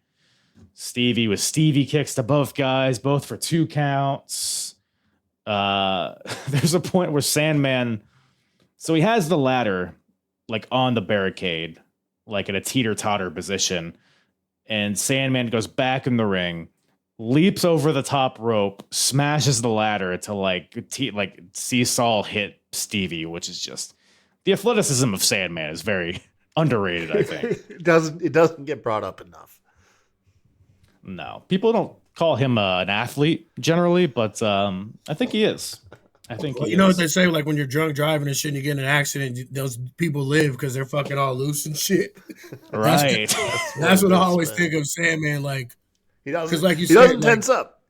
You know? No, he doesn't. No. Oh my god, Lucy. And he does some high flying, like especially once you get further on too. Like he's done some shit off the ladders too. Like not just in this match, but like even earlier on and even after this. So like like I said, he's another one that's just like a more athletic version of fucking like Mankind, fucking Cactus Jack. Mm-hmm. He's athletic and he's also precise because at one point he takes a trash can from the outside, tosses it in the ring, and hits Stevie hits Terry right in the fucking head. Perfect shot, man. That was I howled laughing. Just the noise it made, how accurate it was. Honestly, I think that became his thing, not with the trash can, but like the chair throwing and shit. Like I think that was like a thing for him, like how accurate he would smack a motherfucker in the head with a chair throwing it. Yeah, a lot of guys kind of heavily leaned on the chair throw too. By the way, that's not an exclusive move. Feels like it's just like an ECW trope. I like it. I like it a lot. So I brought up that teeter-totter spot from earlier. Sandman tries to do it again, but this time over the top rope. And I guess he didn't really do the calculations on where this ladder would land, because this fucking ladder shot off the top rope into like the fourth row of the crowd, which I don't know if anybody got hit with it, if there's any lawsuits, but Jesus Christ, you got to watch out if you're at ECW, I guess. But those fucking idiots, they'd love it. They'd fucking come in their fucking jeans if getting hit by some shit like that or something fucking happening. So still bragging about it today. Literally. The scar? You know what this scar's from? Yeah. Probably right. Barely legal. But Stevie ends up getting a double power bomb from both guys and then a double pin. And he's the first eliminated. So they clearly saw him as a threat. Fucking ganging up on poor Stevie. But I miss that about I feel like that's something that has disappeared too much, is the elimination style multi-man match. I agree. Yep. Yeah, I don't know why, if it's just because I haven't seen it in a long time, but I really miss that, and I feel like it should get used more often, especially fatal four ways. WWE used to do elimination fatal four way matches, and I always remember as a kid, I thought those were some of the most like suspenseful, like just watching it dwindle down, you know? Right. Yeah, no, I definitely agree. I guess they want to protect the guy not getting pinned or whatever, but I don't know. It just doesn't make a lot of sense logically to not do elimination. But so now it's just Sandman versus Terry Funk. Sandman brings out a strand of barbed wire, just a loose strand. There's streamers ringside that have been getting thrown into the ring throughout the night. And this barbed wire is just the streamer. It looks like it's just a strand of streamers, but it's barbed wire, which I thought was just comical because it's all these colors. It's like goofy, like it's like a birthday party, but it's fucking barbed wire, and he's like whipping Terry Funk with it. And Sandman wraps it around himself and then just runs at Terry like a battering ram. It's fucking psycho. At some point, Sandman finds a trash can around his head, and Stevie Richards, who's still there for whatever fucking reason, decides to give him a Stevie kick as he's in this trash can, and this allows Terry Funk to hit a moonsault off the top rope and get the 1, 2, 3. By the way, Sandman's still wrapped in barbed wire through all of this, so he just lands on the barbed wire, but that's whatever. Terry Funk gets the win, and now he moves on to face Raven, like right away. Like 1, 2, 3, music, Raven out. Didn't even let him get up before the main event started. But yeah, and any other nuggets on that triple threat before we get to the main? It was, like I said, I remembered it. It was way better than I remembered it. Like it wasn't as much as a car crash piece of shit like as I thought it was. Like they had some shit going on. Like I said, it's just Terry Funk is just beyond impressive at that age, still going. Yeah, he's a guy that I just missed the mark with growing up. He looked old as dirt, especially from my like prepubescent like fucking eyes and shit. And this is just like one of the guys, like, although not I don't like enjoy him still quite as much as say like other wrestlers I've grown appreciation for. But this was like an outlier to a Terry Funk match for me. I was like, okay, this is he obviously has the career he has for a reason, and this was one of those matches that kind of it grew a little fandom in me. Yeah. No, he came into this, 53 years old, right? Which in 97, you might as well be 80 years old. Yeah. At 53. Nowadays, you could be 53 and be a world champion in a major promotion. But I guess that applies here too. But so Terry Funk and Raven. So Raven comes out, busts Terry up with a belt shot, hits him with the ECW title, and we just got a gusher on our hands. Terry pouring blood, which that was one thing I also noted. There's not a lot of blood on this show, which that's kind of what ECW was known for. But I think maybe it's for the best because it made this moment feel more significant, I thought. I think that's why they knew they was going to have a spot like this. Because, Terry loves the blood. He loves the blades. Oh, yeah. Loves it. Tommy's on commentary, but he's not even talking because he's so distraught. He even tells Joey Styles at one point, "Leave me alone, Joey. I have to watch this." It's like, why are you on commentary? Right. But Raven, he's beating up Terry Funk. He's bloody. The doctors are checking on him. Terry Funk won't give up. Raven sets Terry Funk on a table on the outside. Raven goes over the top rope, flying over the top rope through the table, through Terry Funk. And then I was very confused watching this because I guess we have a new Raven's Nest. There's a gal, Reggie Bennett, who I guess is an All Japan wrestler, which I hadn't seen before, but she comes out to help Raven, power bombs Terry Funk. And if you got any of you guys big Reggie Bennett fans? Never heard. I didn't remember her. I looked at her Wikipedia and it's very, very sparse. But she looked like a beast. I don't know, but I guess she's a part of the Nest now. I guess Raven's gotten to her. Raven grabs the mic at this point. He looks at Tommy Dreamer at the commentary table, which is up on this big stage. It's where everybody gets choke slammed off of. And Raven tells Tommy, "I'm going to end your guy's career, and it's going to be right at your feet." And then Tommy gets up. He takes his headset off. He's all dramatic. He's mad. He's angry. And then Big Dick Dudley comes out of nowhere. Why is it Big Dick Dudley? Fuck if I know. But I guess he's with Raven now. According to Joey Styles, he's now out of jail, which I don't know why he was in jail. I'm not going to ask any questions. But he attacks Tommy Dreamer from behind with the trash can. And then he goes to choke slam him off the stage through like 3 tables that the Nest has organized for him. But Tommy counters and choke slams Big Dick off the stage through the tables. I thought it was a pretty sick spot myself. Yeah. I couldn't remember. The choke slam was a little iffy, but I couldn't remember that part either. That when he left the Dudleys and shit and joined Raven, like I didn't remember any of that. So like it didn't even jot in my memory back or anything. Like I didn't remember that shit at all. Right. Yeah, I don't know because the Dudleys, I think Big Dick, I don't know if he was actually in jail or what, but he was off TV for a while, and this Bubba turned on Spike to align with Devon, and Sign Guy was there, but Big Dick wasn't even in the equation. So I guess, I don't know, it was just a way to introduce him, or if they just needed a big body to fall off a stage through tables, which I'm inclined to think that's what it was. But crowd erupts for that crazy spot, and Tommy Dreamer takes out the Nest off camera, gets in the ring, DDT's Raven, and then Terry Funk pins Raven for a 2 count, but the bell rings.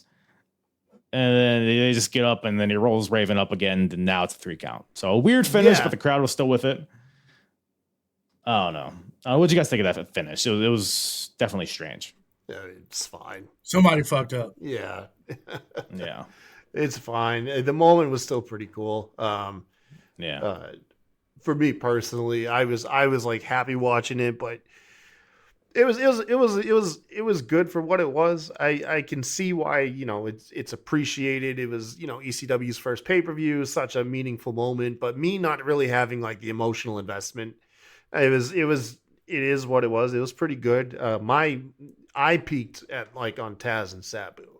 Like that was my match of the night. And then I just kind of enjoyed it. I was like, oh, this is just kind of like your ECW stuff. Like, but it was fine. I did think that like the double pin, I wasn't sure if like what the hell that was about. Because once again, like me not watching much ECW, I like question everything. I'm like, is that how like I said, the scoring earlier in the first match, I was like, I don't know, is this part of it or not? Like, could be. Yeah.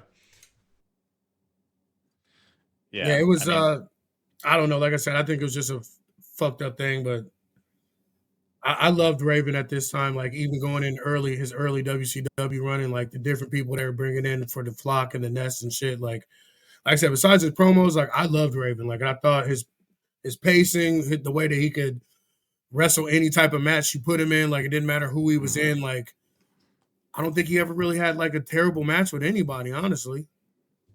And at this point, most of the guys in the main event, until Shane Douglas, they're all fucking trash except for Dreamer and fucking Shane Douglas at this point. Like, right. So yeah, it was like I said, I remember these matches way worse than what they actually were. Yeah, it's funny.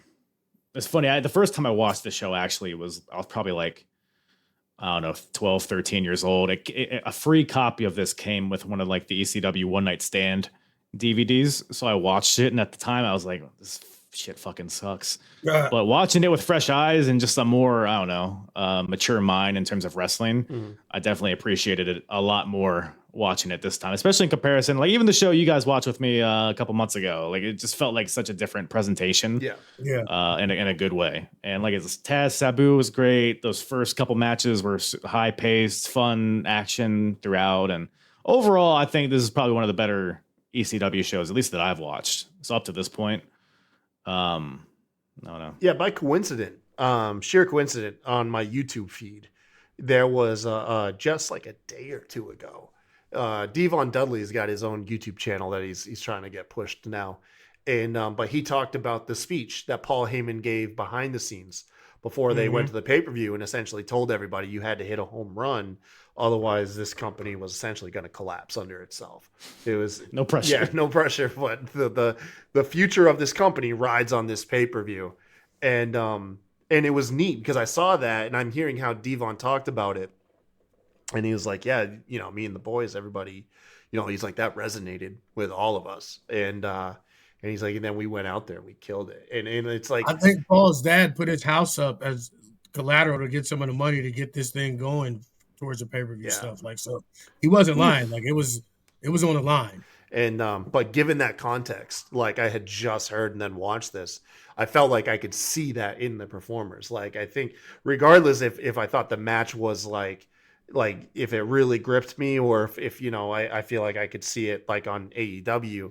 I one thing that kind of was consistent throughout the whole night was most guys were wrestling with like a pretty decent, like noticeable sense of urgency and firing on all cylinders, and you could feel that.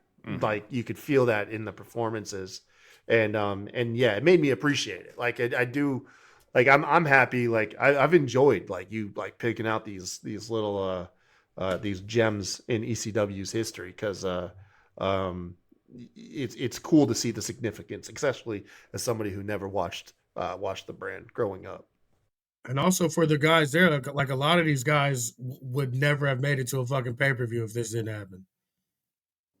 Right. Yeah, you don't think Big Stevie Cool would have thrived in this era of WWF?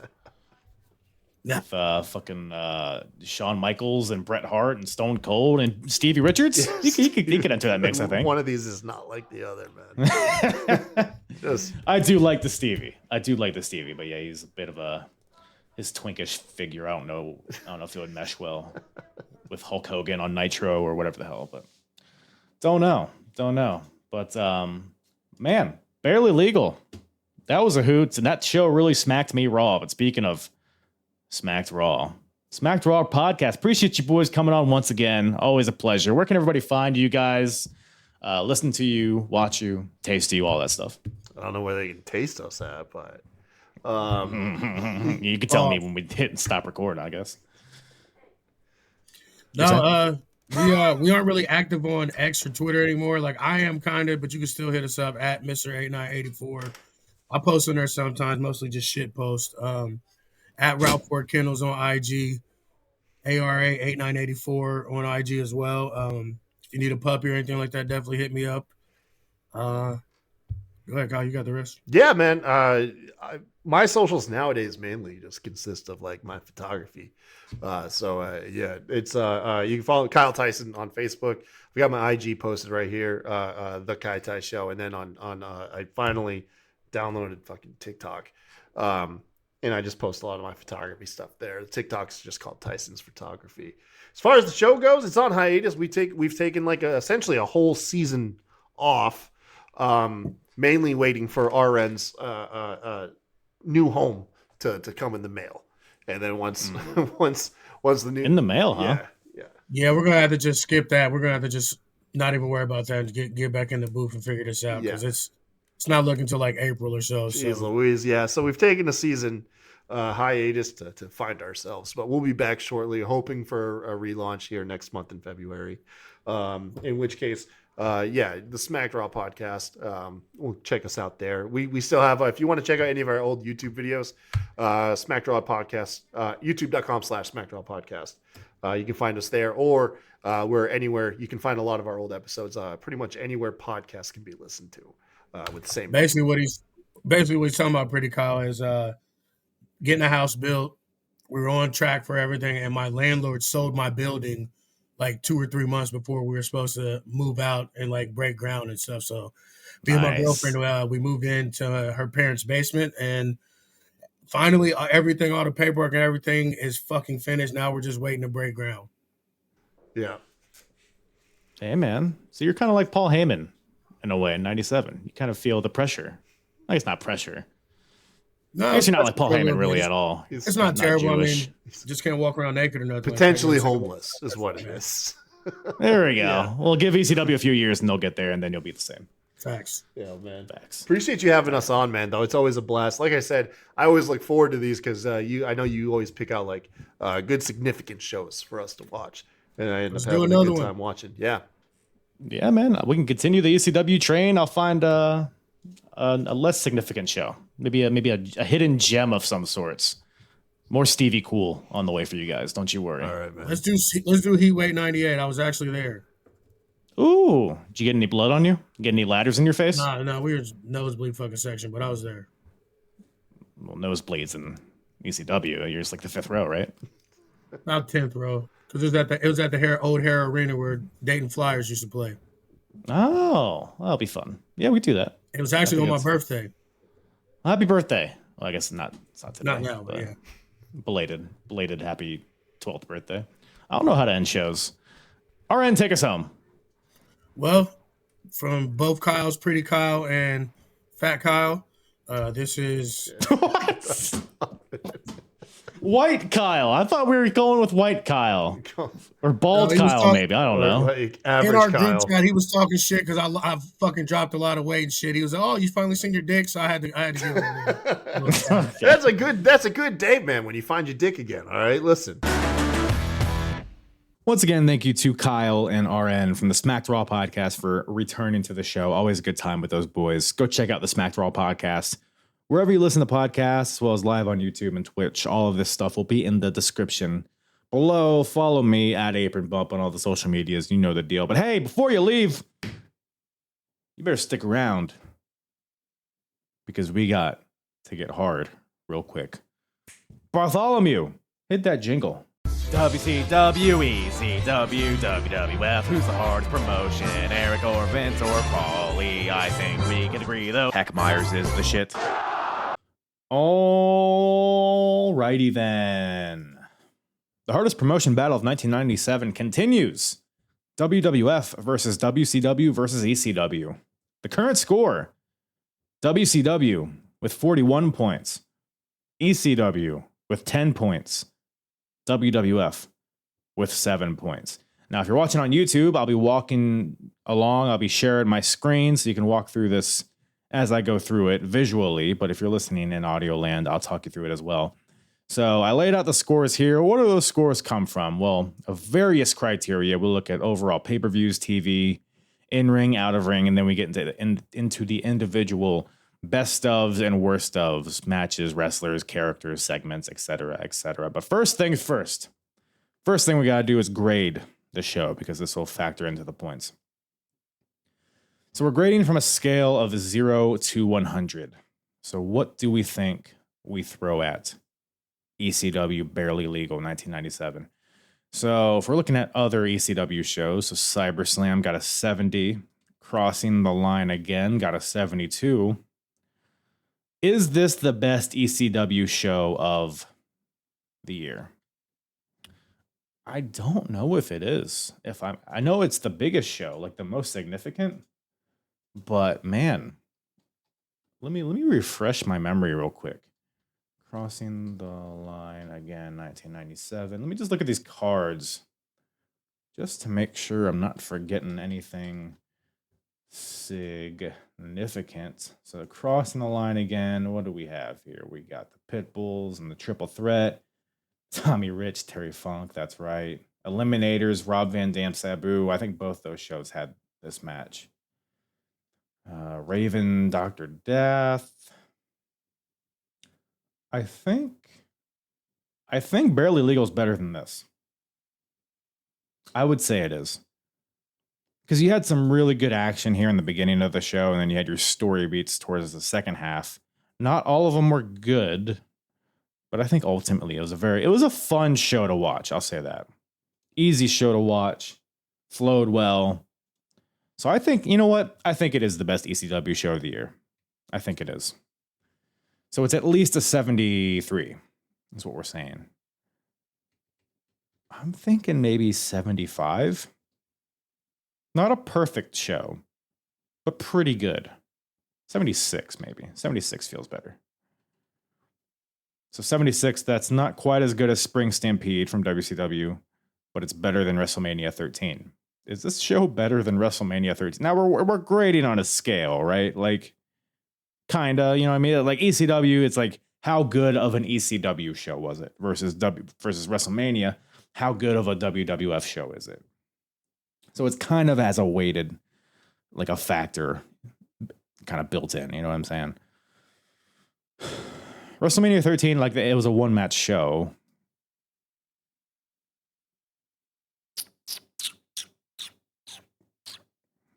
I think 76 fits for Barely Legal. I think I'm okay with that. 76 feels good. So now we refresh this. Because currently, ECW has the highest average grade. I believe, right? And they still do. Oh, let me double check, make sure they had it. No, WCW had the highest average grade before this show, but now ECW just pulls ahead. ECW's highest average grade is a 72.62, whereas WCW is a 72. So ECW just overtakes them for the best, highest average score of their pay-per-views or special events. You know what I'm saying? So ECW takes 15 points away from WCW.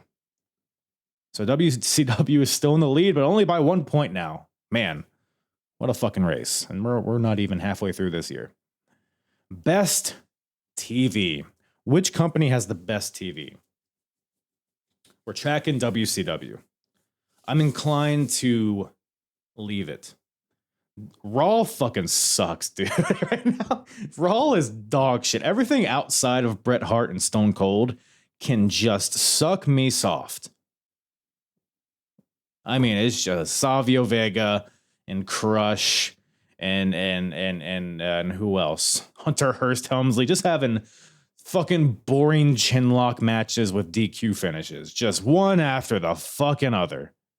Good googly moogly. Fuck Raw right now, dude. WCW has some of the same, but it has interesting story beats throughout the entire show with your, cruiserweight matches and your Benoit matches, and your Eddie and the Deans, and there's good stuff throughout. So WCW best TV. ECW is good. They have good promos, but ultimately it's just like highlights of previous shows and a lot of kind of advertisements for future shows. Like what the content there is good, but I don't think it's better than what WCW is putting out right now. So WCW maintains those 15 points. Best in ring. Best in ring. We're tracking WCW as the best. I think we leave it. I see no reason to change it. Although we're trending upwards for ECW, I think. If they continue to bring all these luchadors and Japanese wrestlers, these international kind of matches to kind of give some extra flavor and texture to these shows, because ECW shows can be a lot of just like bumbling around, hitting each other with ladders and kendo sticks and stuff. They've lost that light heavyweight charm that they had like in 94, 95, mostly because WCW pillaged all of their guys. But they're rebuilding that element of their shows, which I like. You got Taz on the up and up. RVD's becoming a bigger fixture. So ECW's trending upward. But I think for now, WCW's, I mean, it's really good. They got the cruiserweights. They got DDP and Macho Man. Even the main event shit with like the Hogans and the Flairs and stuff, like that's all like good. Like it's all like what it should be. So then you got Mortis and Glacier fucking around. Like WCW's pretty good right now. They have a really well-rounded in-ring product, I think. And like I mentioned about WWF, you're not getting a lot from them right now. So yeah, WCW holds on to these 10 points. Best in ring. Best out of ring.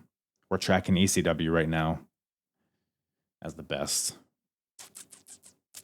Yeah, I see no reason to change it. I mean, barely legal. It only gave us more from a story perspective. Maybe we're kind of cooled down on the Shane Douglas Pitbulls thing, so that's a negative. You got RVD, Sabu, and Bill Alfonso grouped up. You got Taz seemingly on a babyface run now. Terry Funk's the world champion. You got a bunch of elements with Raven and Tommy Dreamer, Raven and Stevie Richards, Dudley's, Gangstas.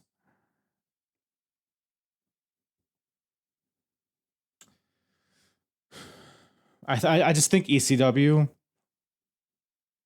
So I've always said ECW, I think from top to bottom, is the most well-rounded in terms of characters and stories. WCW, again, is still pretty good because they got the Hogan Sting stuff. They got the whole NWO, the Civil War that they got going on right now. Sting's in the picture. You got DDP versus Macho Man. But even in the undercard, you got Dean, Benoit, and Eddie. You got that whole thing. You got the Horseman stuff. I think Harlem Heat and Public Enemy, or they few. I don't know. This is a close one. It's between WCW and ECW. I think here's what I'm saying. I think I'm gonna leave it at ECW just because the promos are better in ECW than WCW generally. WCW still got that cartoony kind of corny shtick going a lot of the times, but it's getting better. I think it's very close. I'm inclined to just keep it at ECW for now. We'll keep it at ECW. So they keep those 10 points, ECW does. So now we move on to the best section. Best match of the year. We're tracking Bret Hart, Stone Cold, WrestleMania 13. No, yeah, nothing on this show is better than that. So we'll leave it at that. WWF holds on to those 5 points. Wrestler of the year, we're tracking Stone Cold. Who else? Who else from this show would give him a run for his money? Taz? Perhaps. I think Taz right now is more leaning on his character than his in-ring stuff at this point in time. Because right now we're not taking hindsight into account. We're not looking at the rest of 97. We're looking at this point in time, April, was it 13th of 1997. I don't think anyone on this show outdoes what Stone Cold has done this year as far as wrestling. Talking in-ring. Well, it's in-ring and character work kind of combined. Trying to think of who even would come close. I can't think of anybody. I mean, Taz comes close. RVD might get there by the end of the year, but we're not quite there yet. So Eliminators even, you could probably throw in here. No, we're going to leave it at Stone Cold. as the best. So WWF holds on to those 5 points. Best character / storyline. We're tracking Sting as the best. Do we change this to Taz and Sabu? Taz Sabu. Because you had the culmination of that story, but now we have a pivot in that story. So now it gives the story a new direction with the same characters, with added characters. Does Taz and Sabu overtake this? This also would factor in Taz as a character, how great he is. Sting has kind of been in neutral for a little bit, I would say. He's kind of been in the background, and it's all for a good cause, but at some point you need to do stuff to be, included in the apron bump hardest promotion criteria, you know what I'm saying? So I think we change this to Taz and Sabu. Taz versus Taz and Sabu. We'll just do a little slash here. So ECW takes those 5 points away from WCW, which puts ECW in the lead with 30 points. My goodness. Best segment of the year. We're tracking DDP giving the Diamond Cutter to Scott Hall on WCW Nitro. Let's see here. What other segments? You could do like the Shane Douglas Pitbull 1 Halo beatdown, which is a while ago, but you could still throw that in here. You could do the Bill Alfonso turn on Taz. I don't think was that well executed, even though it was a cool moment. The crowd was into it, but I don't know if that beats what DDP did to Scott Hall. That's how significant that moment was. Any promos come to mind? Not really. I think we'll leave it. WCW holds on to those 5 points. So now we move on to the worst section. Worst of the year so far.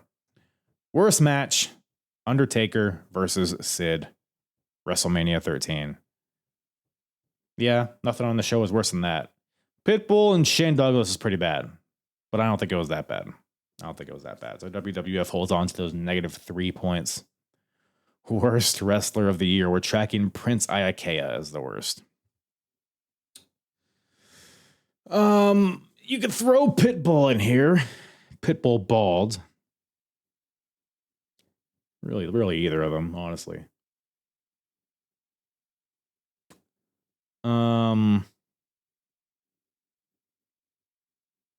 Yeah, no one else in the show really sticks out to me as like bad. Yeah, we'll leave it at the Prince. Prince Iaukea keeps those -3 points for WCW. Worst character / storyline. We're tracking Nick Patrick and Randy Anderson from WCW. Randy Anderson getting fired and then having to wrestle Nick Patrick, that whole deal. Now, I said this last time. That thing didn't last too long, so I don't think it's really significant enough. I don't think this will be the worst character / storyline at the end of the year, is what I'm saying. Just because I don't think it was just a small blip on the radar. Barely a blip, honestly, if we're being real. So, but what is the worst character / storyline right now? From ECW, I guess, because that's the show we're recapping. Anything from ECW worse than that? I don't think so. Some may say Stevie Richards, but the BWO was so hot. It's so hot right now. So it can't be that. Rick Rude is the worst character. Shit's kind of stupid, honestly, but crowd seems to love it. So who am I? Who am I to say? We'll just leave it here. Nick Patrick, Randy Anderson. So WCW holds on to those 3 points. And the last, but not least, worst segment of the year, Miss NWO from WCW Sold Out. I'm not even going to spend time on it. Again, I'm inclined to just gray this out because nothing. I can't imagine anything this year is going to be worse than Miss NWO from Sold Out. So WCW holds on to that. So the final score at the end of Barely Legal, we got ECW back in the lead with 30 points. WCW in second with 21 points. And WWF with 7 points in third. So that's where we stand as of this point, but we still got a lot of year left.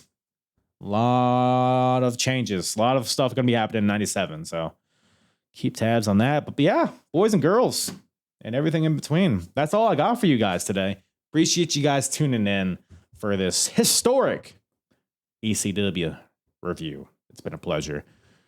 Like, rate, review, join the Discord, twiddle my nipples, spit on me, call me a little bitch. Do all of those things. That's all I ask. So, anyways, get out of here. Go and get. Go and get. What are you still doing here? Love y'all. Mwah.